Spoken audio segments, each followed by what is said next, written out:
सुप्रभात प्रिय बच्चों। आज हम आपको आपकी हिंदी की पाठ्य पुस्तक रिमझिम से पाठ 18 चुनौती हिमालय की करवाने जा रहे हैं। इस पाठ के उद्देश्य हैं पाठ द्वारा हिमालय की चोटी तथा प्राकृतिक सौंदर्य के बारे में बताना। पाठ का उद्देश्य 2 जवाहरलाल नेहरू के साहस व दृढ़ निश्चय से परिचित करवाना तथा पाठ द्वारा हिमालय की यात्रा में आने वाली चुनौती के बारे में बच्चों को बताना। तो बेटा इस पाठ में जो जवाहरलाल नेहरू हैं वो अपने भाई के साथ कश्मीर घूमने निकले थे, लेकिन लद्दाखी इलाके को पार करके वो जोजिला पास को पार करके लद्दाखी इलाके में आ गए थे। अब पास क्या होते हैं? पास होते हैं बेटा जो बर्फीली चट्टानी होती है, बर्फीली पहाड़ होते हैं, उनके बीच में से आने जाने का जो रास्ता होता है उसे पास कहा जाता है। तो जब जवाहरलाल नेहरू अपने भाई के साथ कश्मीर घूमने गए थे तो जोजिला पास से होते हुए वे लद्दाखी इलाके में आ गए थे। और यहाँ से जो अमरनाथ की गुफा थी वो बहुत नजदीक थी।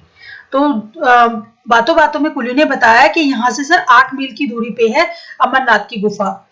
तो जवाहरलाल कहते हैं ठीक है, अगर इतनी सी दूरी पे है तो जरूर चलेंगे हम वहां पर। अब जब इतनी दूर आई गई है तो फिर वहां तक जाने में क्या आपत्ति है। तो जवाहरलाल नेहरू ने कहा कि मेरे साथ कौन कौन जाएगा। तो जो किशन था उसने कहा कि एक तो सर साहब मैं चलूंगा। कुली ने एक कुली भी था, वो भी चला साथ में, और उनके चचेरे भाई। इस तरह से वो 2-3 व्यक्ति इकट्ठे होकर अमरनाथ की गुफा के खोज के लिए जाना उन्होंने शुरू किया। अभी अगले दिन जो तड़के था, सुबह सुबह जवाहरलाल नेहरू जब बाहर आए तो उन्होंने देखा कि आकाश में रात्रि की कालीमा छा रही है और प्रातः की लालिमा फैलती जा रही है। यानी काले आकाश पर सुबह की जो किरणें हैं, जब सन राइज होता है यानी जब सूर्योदय होता है, उसकी जो फ्रेश किरणें पड़ रही होती हैं लाल लाल रंग की, उससे जो तिब्बती पठार था उसका दृश्य बहुत निराला हो गया था। दूर दूर तक वनस्पति रहित उजाड़ चट्टानी इलाका था, क्योंकि जहां पर ज्यादा बर्फ गिरती है वहां पर कोई वनस्पति नहीं हो पाती है, तो इसीलिए दूर दूर तक उजाड़ चट्टानी इलाका था और उदास फीके बर्फ से ढके हुए पहाड़ थे। लेकिन जैसे ही इन पर सूर्य की पहली किरण पड़ती है तो वह ताश की भांति चमकने लग जाती हैं। दूर से छोटे छोटे ग्लेशियर ऐसे लगते थे मानो कि उनका स्वागत करने के लिए पास आ रहे हों। तो जवाहरलाल अपनी हथेलियों को रगड़कर गर्म करते हैं, अपनी कमर में रस्सी लपेटते हैं और चलने के लिए तैयार हो जाते हैं। कि उन्हें ऐसा लगता है कि हिमालय उन्हें चुनौती दे रहा है कि आए और उस पर विजय प्राप्त करें। तो किशन जो गडेरिया था, जो अभी तक भेड़े चलाता था, वो गाइड बन गया था उनका। तो अब उन्होंने कहा कि चलो 8 मील तो ही पार करनी है, और वो सुबह सुबह निकल पड़ते हैं। एक एक डग भरना कठिन हो रहा था, क्योंकि पहाड़ था, ऊपर से बर्फ से ढका हुआ था, इसीलिए चढ़ाई बहुत मुश्किल थी। तो वो आगे बढ़ने लगे। रास्ता बहुत वीरान था।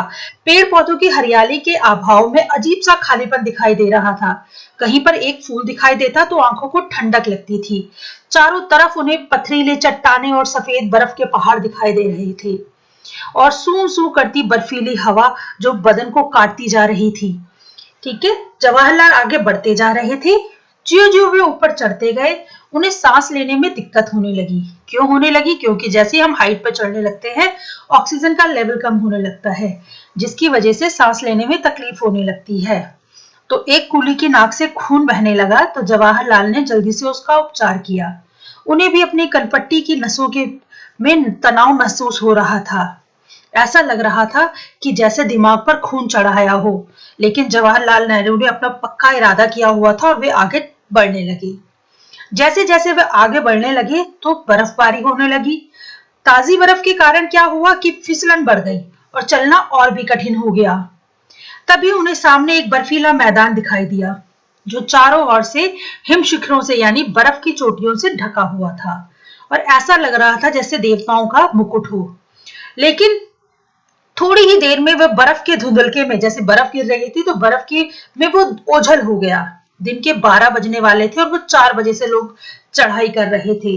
वे अब 16,000 फीट की ऊपर ऊंचाई पर आ गए थे और दूर दूर तक उन्हें अमरनाथ की गुफा नहीं दिखाई दे रही थी। लेकिन जवाहरलाल की जो चाल थी उसमें अभी भी बड़ी फुर्ती थी। ठीक है, उनके बदन में सुस्ती का नाम नहीं था। तो जो कुली होता वो कहता है साहब लौट चलिए वापस कैंप, जब तक हम पहुंचेंगे तो सूरज ढल चुका होगा। लेकिन जवाहरलाल कहते हैं नहीं, अभी तो हम अमरनाथ पहुंचे ही नहीं। तो किशन कहता है कि साहब वो तो बर्फ के उस मैदान के पार हैं। तो जवाहरलाल कहते हैं तो क्या हुआ, आधे मील का ही तो मैदान बाकी रह गया, हम इतनी चढ़ाई ऊपर करके आ गए, चलो उसको भी पार कर लेते हैं। सामने जो बर्फ का सपाट मैदान दिखाई दे रहा था, उसके दूसरी पार नीचे उतरकर गुफा थी। जवाहरलाल फुर्ती से आगे बढ़ते जा रहे थे, लेकिन मैदान दिखने में जितना सपाट था यानी जितना समतल था, उतने ही उसमें ऊंची नीची चट्टानें थी, बर्फ से ढकी हुई खाइयां थी, क्योंकि अभी अभी बर्फ पड़ी थी, उसने सब चीजों को ढक दिया था, जिसके कारण पता नहीं चल रहा था कहाँ गड्ढे हैं कहाँ खाइयां हैं। जैसे ही पैर फिसलता और कभी पैर जो था बर्फ के अंदर धंस जाता, नाप नाप कर कदम रखने पड़ रहे थे। तभी क्या हुआ कि जवाहरलाल को मजा आ रहा था, तभी जवाहरलाल ने देखा कि सामने एक गहरी खाई है। अभी तक वो संभल पाते तब तक उनका पैर फिसला, वो लड़खड़ाई और खाई के अंदर गिर गए। किशन चीखा, सांप गिर गए हैं। भाई ने पुकारा, जवाहर। रस्सी से बंधे हुए जो जवाहर थे वो हवा में लटक रहे थे। उन्हें बहुत तेज का झटका लगा था। चारों तरफ उन्हें चट्टाने ही चट्टाने दिखाई दे रही थी। तो उनके भाई कहते हैं कि जवाहर तुम चिंता मत करना, हम तुम्हें ऊपर खींच लेंगे, तुम रस्सी को कसकर पकड़े रहना। जवाहरलाल जानते थे कि फिसलन के कारण उन्हें खींचना आसान नहीं होगा, इसीलिए उन्होंने कहा कि पहले मैं अपने जो पैर है वो चट्टान पर जमा लूं, फिर आप मुझे खींचना। खाई की दीवारों से उनकी आवाज टकरा टकरा कर दूर दूर तक गूंज रही थी। अब जवाहर ने अपने बड़ी मुश्किल से अपने पैरों को चट्टान पर टिकाया और धीरे धीरे आगे बढ़ने लगे, और जो भाई और कूली थे उन्हें खींचने लगे। जैसे ही उनके पैरों के नीचे से कोई पत्थर खिसकता और उनके पैरों के नीचे से खिसकता तो उन्हें ऐसा लगता मन ही मन वो अंदर से कांप जाते। रस्सी से हथेलियां जैसे कटने लगी थी, लेकिन जवाहर ने उनकी तरफ ध्यान नहीं दिया और धीरे धीरे ऊपर की तरफ बढ़ने लगे, और थोड़ी ही देर में वे खाई से बाहर आ गए। उन्होंने मुड़कर ऊपर से नीचे देखा तो इतनी गहरी खाई थी कि अगर कोई गिर जाए तो पता भी ना चले कि कहाँ गया। भाई ने गहरी सांस ली कि शुक्र है भगवान का। कुली ने पूछा, साहब चोट तो नहीं लगी? जवाहरलाल नेहरू ने गर्दन हिलाए, अपने कपड़े कुपड़े साफ किए। उन्हें हल्का झटका लगा था, लेकिन उनका जोश फिर भी ठंडा नहीं हुआ था। वे और आगे जाना चाहते थे, लेकिन आगे बढ़ते तो इस तरह की खाइयां, बहुत गहरी और चौड़ी खाइयां थी आगे, जिन्हें पार करने के लिए उनके पास उचित सामान नहीं था। इसीलिए निराश होकर जवाहरलाल नेहरू को अपनी अमरनाथ यात्रा का सफर अधूरा छोड़ना पड़ा। अमरनाथ पहुंचने का उनका सपना कब पूरा ना हो सका, पर हिमालय की ऊंचाइयां सदा जवाहरलाल नेहरू को अपनी तरफ आकर्षित करती रही। इस तरह से बेटा इस पाठ में बताया गया है कि हिमालय अगर आपको चुनौती दे रहा है तो इसका मतलब हिमालय को पार करना इतना आसान नहीं है। मार्ग में बहुत सी कठिन रास्ते हैं, बहुत सी कठिनाइयां हैं। बर्फ देखने में जितनी सुंदर लगती है, वास्तविकता में वह उतनी ही खतरनाक होती है। इसीलिए बिना आप अपनी तैयारी के वहां नहीं जा सकते। ठीक है, तो जवाहरलाल ने दृढ़ निश्चय तो किया था, लेकिन सामान पूरा ना होने के कारण उन्हें अपनी यात्रा बीच में ही स्थगित करनी पड़ी। तो इस तरह से ये पाठ हमें दे रहा है कि हमें अपने दृढ़ संकल्प और दृढ़ निश्चय पर भरोसा करना चाहिए, लेकिन परिस्थितियों के अनुसार अपने आप को बदलना भी चाहिए। धन्यवाद।